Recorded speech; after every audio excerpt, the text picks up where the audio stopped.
Similar happened to me when I was young, so let's go on a journey to my past together. Okay, yeah, I'm in middle school. It's 8th grade. Was anyone else here raised by television?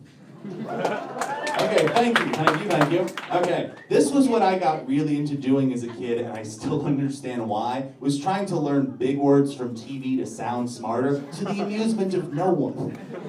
And I would do it using context clues. Now, for those of you who don't know, context clues are when you hear a word you don't know and you use the words around it in context to figure out what it means. And most of the time, it makes it so you know what the word means and then you use it and no one cares because you're still fat. Don't know. I've come to accept it. It's fine. And so the problem is when it goes horribly wrong, it's the best thing ever. So it's the year 2000. I'm in 8th grade. Do your math. Or feel old, however you want to roll with it.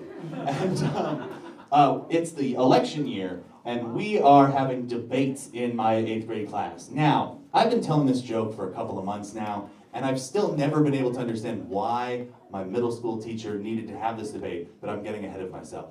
Because the word that I misunderstood via context clues failing me was I used to think that abortion was another word for being gay. I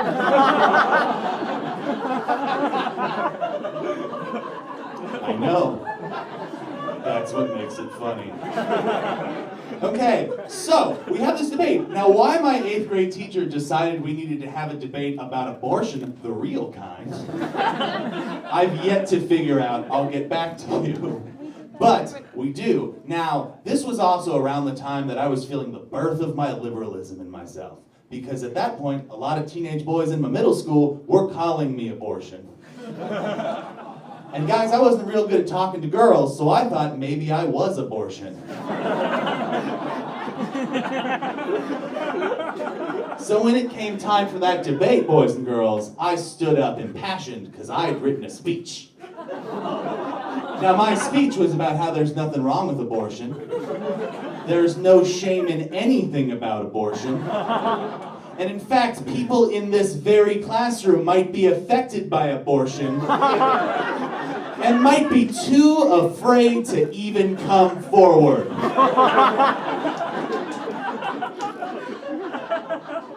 Now, guys, I could have learned a lesson this day. But I did not, because I won the debate! Now, two very important things had to happen for that to come to pass. The first, all 32 students in that class who aren't me had to give that little of a fuck about everything going on in life and in the world.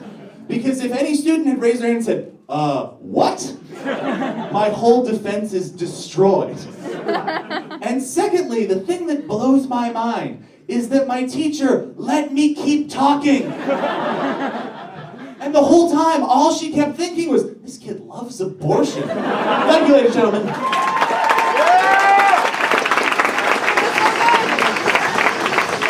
Come on, everybody.